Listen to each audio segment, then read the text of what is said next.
Hello, Dr. Dave Hindmarsh in this video, which has been requested. So thank you so much for those who've reached out and commented. We're going to talk about using the principles that we've used for our diabetic protocol or pre-diabetes protocol and moving it to chronic kidney disease.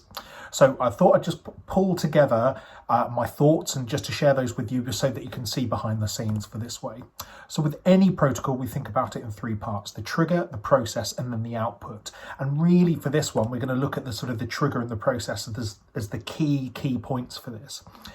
The reason for this is that actually what you do with this information depends very much on your practice. Okay, so let's go through this. It's really important so that we can maintain accurate records and get the best patient care. So think about, are they hypertension under control? Are they on statins? Do they need to be on an ACE inhibitor? And also so we can get the prevalence data up to improve your QOF points, improve your money. Happy days all round. So thinking about this, what we actually need for the diagnosis is that we need 2 eGFRs less than 60 over a 3-month period. So this is really sort of highlighting your CKD 3, 4 and 5s, okay? And I've chucked in the read code there. Just double check what your read code is because they will be different from depending on the area. And also that they've got no previous diagnosis. So from this, we can then sort of suss out, we need to create some searches, and this is where the protocol is going to sort of really come from. The first one is that they've got an eGFR of less than 60 in the past month, and then thinking about how do we get that differential between the two results of the 1 month and the 3 month at least. So what I've done provisionally is do a second one between 4 and 12 months. Okay, so it should hopefully give us that spacing quite nicely. That they've got no sort of previous CKD code, so we need to make a search for that. Finally, we want it only to be clinicians, okay, so that you're not getting the secretaries and the front desk staff going, do you want to add a CKD coding? Because they're going to just shout at you. And also whether it triggers some sort of a review. We want it to be a mental prompt for the clinician to sort of say, do we need to do anything with this?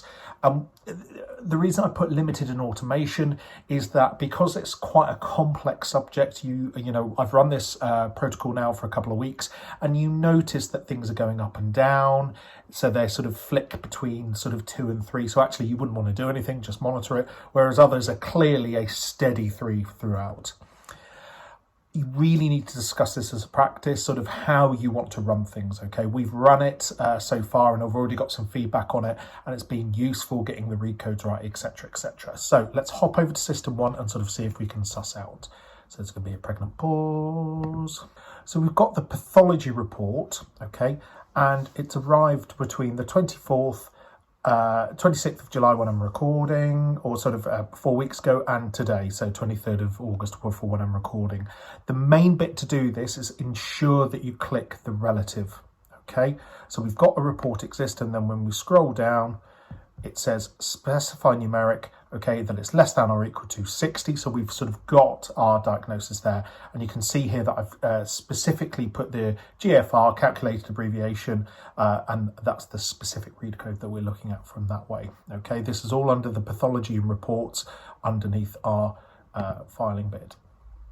Now, this one is ever so slightly different, but you'll recognize some same. So it's between basically 366 days ago, so again sort of there and thereabouts, and effectively 4 months ago, so 122 days. And again, click the relative. If you scroll it down,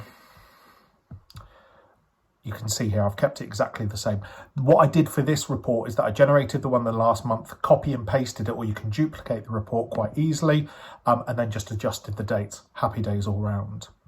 I'm a big fan of combining reports because I just mentally can't sometimes hack it, putting them all together. So you'll notice with a couple of these that the 2 times readings, if you go right at the bottom of this list, join to 2 reports, all I've done is selected report 1, report 2, and then this gorgeous Venn diagram at the bottom, you can see here it's the combined report. So I want them to be in both reports, okay? Now, read code exists between CKD 3 to 5. So all we do here is that we've created a report that they've got coded entries with 3, 3A, 3B, 4 and 5. Okay, so and then that would become evident once we've got the excluded or in the final report here. So again, the final report is an amended report. So let's have a look at, the final report is combined. So we're looking at effectively those. So report 2 is all I've done, it doesn't matter which way round it is, but just conscious of where you're picking up for the Venn diagram. So in this one, it's here. So they're in report 2, i.e. they've got 2 read codings in the past year, okay, and they haven't got the read code. So you can see here that is white. So beautiful, exactly who we want. So the actual protocol itself is quite simple. So I'm going to flick over to here and sort of amend protocol. Okay, so we're going to sort of trigger prompts when in the patient notes but no code. Bit of an idea, okay, and then we've limited it to these staff types. Again, we can sort of search for them and see who's active and who's not. And I've added all this. Our pharmacy team, who are chef's kiss, absolutely work like troopers, especially our lead pharmacist, who's really hammered down all of these codes. So that's why I've included them in the team and make sure they're aware of it. Filters wise, this is easy. So you just put it that they exist on the report of that we've just talked about and just go for the final report. That's why I make it really obvious when it's sort of like, no, this is exactly what I want, the final group. Okay. Design wise, really simple. So we kick off, okay, and all we're going to ask a question.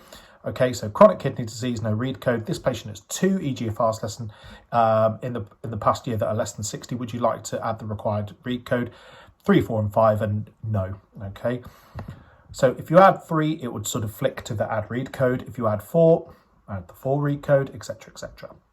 Now, it does prompt that it doesn't automatically add it to the problems list. So it's sort of saying, please, please add this to the problem list. And also it says about please review in the read code in the notes to see if they need communicating with the patients. A huge thing.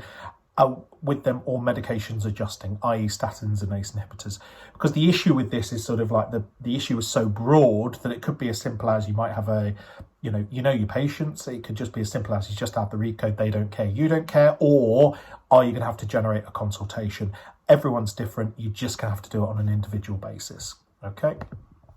So finally, this one, which actually I use more often than not, is no further. If you hit no, it says no further action has been performed. Please review the notes. So even though it's not adding the read code, it's just getting in the person's mind to say, look, you need to review this. There is something not right with it.